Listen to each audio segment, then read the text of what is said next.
তাৰোয়ে কমুঠিলো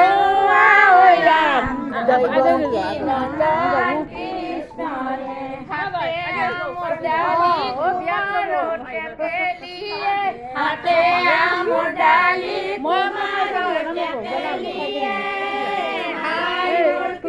নাম কি দোৱা ও পানী তুলে নন্দ ও পানী তুলে নন্দ ৰানী